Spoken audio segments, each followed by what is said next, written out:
आज आपको देश विदेश समस्त बड़ खबर जनइबी। वीडियोटी भल लगे गोटे लाइक करेंगे, शेयर करेंगे, सब्सक्राइब करेंगे। सोशल मीडिया रे भूल तथ्य देले नियाजिबो कार्यानुष्ठान। जानतु कौन कहूची सरकार को नुआ नियम। आपण माने देखुथिबे प्रत्येक दिन सोशल मीडिया रे किछि ना किछि भूल तथ्य प्रकाश पाउची। एहा द्वारा अनेक साधारण लोक विभिन्न समस्यार सम्मुखीन होउचंती, जहा एक अत्यंत चिंताजनक विषय। तेणु एहाकु रोकिबा पई सरकार एक बड़ पदक्षेप नेइचंती। पूर्व एने घोषणा कर दैतिबा बेले मार्च 1 तारिखरु ए नियम को लागू कर जायछि। एणु ए नियम विषय जानि रखिबा दरकार, नचेत केउ मुहूर्त रे भी सरकार आपनक उपरे एक्शन नै परंती। सूचना था कि सोशल मीडिया रे भूल तथ्य देले जोरिमाना लगा जिवो, कारण निकट रे भारत सरकार आईटी नियम परिवर्तन करिसंती। तबे एक्स, फेसबुक, यूट्यूब एवं इंस्टाग्राम परि सोशल मीडिया ऐप गुड़िकर नियम मानिबाको पड़िबो। मार्च ठारू भूल तथ्य सहित सोशल मीडिया रे जदि कोनोसी खबर प्रसारित हुए तबे एथिपई जोरिमाना लागू करा जे बोली कुआ जायछि। लोकसभा पूर्व निर्वाचन आयोग कठोर, जाति धर्म आधार रे भोट मागिले हेबो कार्यानुष्ठान। समस्त राजनीतिक दल पई एडवाइजरी जारी करछि निर्वाचन आयोग। 2024 लोकसभा निर्वाचन पूर्व निर्वाचन आयोग एडवाइजरी जारी करछंती। उस्काइबा भली भाषण एवं बिना तथ्य आधार रे दिया जातिबा मंतव्य को नहीं निर्वाचन आयोग कठोर होइछंती। निर्वाचन आयोग कहिसंती प्रचार बेले धर्म जाति आधार रे भोट मगा जाई परिबो नाही। आयोग अनुसार मंदिर, मस्जिद, चर्च, गुरुद्वार अर्थात अन्य कोनोसी धार्मिक स्थल को नहीं मंतव्य देबाकू विचार करछंती। एसबु उल्लंघन कले कार्यानुष्ठान ग्रहण करा जे बोली कहिसंती निर्वाचन आयोग। फेब्रुआरी 15 रे 1000 छटई। फेब्रुआरी रे 15,000 छटई। जानतु केउ कंपनी करिछि केते छटई। महामारी कोरोना परठारु विभिन्न टेक कंपनी पक्षरु करा जायतिला छटई। सेता बेले महामारी पई विभिन्न टेक कंपनी छटई करथिबा बेले एबे टेक्नोलॉजी रो व्यवहार पई छटई वृद्धि कर जायछि। तबे फेब्रुआरी रे मध्य बड़ बड़ कंपनी चाकरी छटई करछंती। सबठारु गुरुत्वपूर्ण कथा होछि चलित वर्ष अर्थात 2024 आरंभरु एपर्यंत 50,000 कर्मचारी को चाकरी छटई कर जायछि। केउ कंपनी केते छटई करछि? सिस्को कंपनी 4,000 रु अधिक कर्मचारी छटई करछंती। कंपनी निज मोट कर्मचारी 5% अर्थात 4,250 कर्मचारी छटई करिबो बोली घोषणा करछि। कंपनी हाई ग्रोथ एरिया रे निजर व्यवसाय बढ़ाइबो बोली चिंता करी छटई करछि।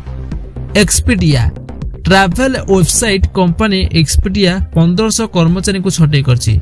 विशेष करी टेक डिविजन रु एई छटई कर जायछि। टेक्नोलॉजी क्षेत्र ऋण पड़ी जिबारु छटई करबाकू मध्य बाध्य होइछि बोली से कहिसंती।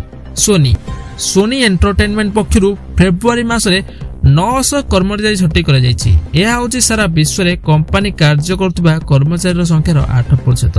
छटई नै सोनी कहिछि जे विश्व रे थिबा सोनी स्टूडियो रे नीड डॉग एवं इनसोमनियाक गेम रो क्षति होइछि। एते पई कंपनी छटई करछि। Amazon e commerce company Amazon निजर मेडिकल और कमर्शियल और फार्मेसी विभाग रु 400 कर्मचारी को छटई करछि। कंपनी रे पुनः व्यवस्था करिबा एवं स्वास्थ्य दिगरे आउरी गुरुत्व द कार्य करबा पई एई छटई कराइछि बोली कंपनी कहिछि। शुक्रवार ठारू यूपीएससी मागणा कोचिंग आवेदन आरंभ। एप्रिल 2 रे चलिबा आवेदन। 29 रु एडमिट कार्ड। 2024-25 वर्ष पई यूनियन पब्लिक सर्विस कमिशन मागणा कोचिंग पई आवेदन आसंता कालठु आरंभ कर दैछि। अपराह्न 4 रु ऑनलाइन आवेदन आरंभ हेबो। एप्रिल 2 तारिख मध्य आवेदन को सुजोग मिलिबो बोली कहैछि। आसंता एप्रिल 29 तारिख रे एडमिट कार्ड उपलब्ध हेबो। मे 5 रे परीक्षा हेबो। इच्छुक प्रार्थी माने साम्स वेबसाइट www.the.odisha.government.in आबरे आवेदन करि परिबे। कटक तारकासी काम को मिलला जीआई टैग। कटक तारकासी काम को जियोग्राफिकल इंडिकेशन रे टैग मान्यता मिलछि। जीआई मान्यता मिलिबा नै फिलिग्री एसोसिएशन पक्षरु सूचना दी। ओडिशा हस्तकला निगम पक्षर कटक तारकासी काम को जीआई टैग मान्यता मिली। ओडिशा समवाय हस्तकला निगम पक्षर जीआई टैग पर 2021 जुलाई मासरे आवेदन कर जीआई मान्यता मिलवा पर कटक को विश्व बजार रे तारकासी काम पाई वाणिज्य सहज हेबो। एभली जीआई मान्यता कटक तारकासी काम को विश्व बजार रे पहुंचाइबा मध्य सहज हेबो। भारत सरकार को इंटेलेक्चुअल प्रॉफिट इंडिया नामक संस्था निकट रे एभली आवेदन कर दिथिला। मुंबई रे चीन जहाज को रोका गला। परमाणु अस्त्र तैयारी करबा जिनिस नै जाउथिबा पाकिस्तान। चीन पाकिस्तान जाउथुबा एक जहाज को मुंबई रे रोकी दिया जायछि। भारतीय सुरक्षा एजेंसी आशंका करछन्ति जे उक्त जहाज रे किछि एमिति अछि जार व्यवहार पाकिस्तान परमाणु एवं बैलिस्टिक मिसाइल कार्यक्रम पई कर जायछि। कस्टम अधिकारी माने गोइंदा सूचना आधार रे मल्टार पाताक थिबा एई व्यवसायिक जहाज सीएमए सीजीएस आर्टिला को 23 जनवरी बंदर रे रोका जायछि। जांच बेले एथिरे कंप्यूटर बा सीएनसी मेसिन मध्य मिलिछि जाको एक इटालियन कंपनी तैयारी करछि। विवाहित मुसलमान महिला लिव इन रे रहिबा हराम। हाईकोर्ट खारज कले महिला आवेदन। लिव इन रिलेशनशिप रे थिबा जण विवाहित मुसलमान महिला आवेदन को खारज करछन्ती इलाहाबाद हाईकोर्ट। महिला जनक निज जीवन प्रति विपद दर्शाई हाईकोर्ट रे आवेदन करथिले। हाईकोर्ट आवेदन को कही खारज कर दैछन्ती जे मुस्लिम रो अनुसार से कहा सहित लिव इन रिलेशनशिप रे रही परिबेनी। लिव इन को इस्लाम रे हराम कुआ जाउछि। एथर अधिक ताती मार्च रु मे सामान्य ठारू अधिक रहिबो तापमात्रा। राज्यरू शीत गायब होई जाइतिबा बेले तापमात्रा बढ़िबा लागिछि। एबे पाणीपाग विभाग करुथिबा आकलन अनुसार 2024 मार्च रु मे मासरे तापमात्रा सामान्य ठारू अधिक रहिबो। ओडिशा सह देशर अधिकांश राज्य राजस्थान गुजरात हरियाणा पंजाब मध्य प्रदेश एवं महाराष्ट्र उत्तर प्रदेश बिहार झारखंड पश्चिम बंग छत्तीसगढ़ तेलंगाना आदि राज्य रे गरम दिन संख्या बढ़िबो। अर्थात पूर्व वर्ष तुलना रे राज्य रे चलित ग्रीष्म ऋतुर अधिक दिन धरी ग्रीष्म प्रभाव अनुभूत हेबो। होली रे लागियो वर्षर प्रथम चंद्रग्रहण। जानंतु कोन करिवे कोन करिवेनी। वर्षर तृतीय मास अर्थात मार्च मासर आरंभ रे होईछि एई चंद्रग्रहण। एई मास पर्वपर्वाणी मध्य खूब शीघ्र पड़ुछि। एई मासरे फुलेरा दूज होलिका दहन होली एवं महाशिवरात्रि भली अनेक प्रमुख पर्व पालन हेबो। मार्च मासरे शनि उदयन हेबो। या सहित ग्रह मानकर राशि परिवर्तन हेबाकु जाउछि।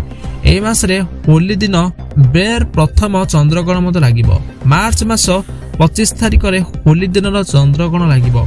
एई चंद्रग्रहण सकाळ 10:24 रे आरंभ होई 3:01 पर्यंत चंद्रग्रहण रहिबो। तबे होलीर एई चंद्रग्रहण भारत दृश्यमान हेबो नाही। एई चंद्रग्रहण अमेरिका जापान रूस आयरलैंड इंग्लैंड स्पेन पोर्तुगाल एवं इटाली इत्यादि देश रे चंद्रग्रहण दृश्यमान हेबो। जेहेतु एई चंद्रग्रहण भारत रे दृश्यमान हेबो नाही यार सूताक अवधि मध्य वैध नुहे।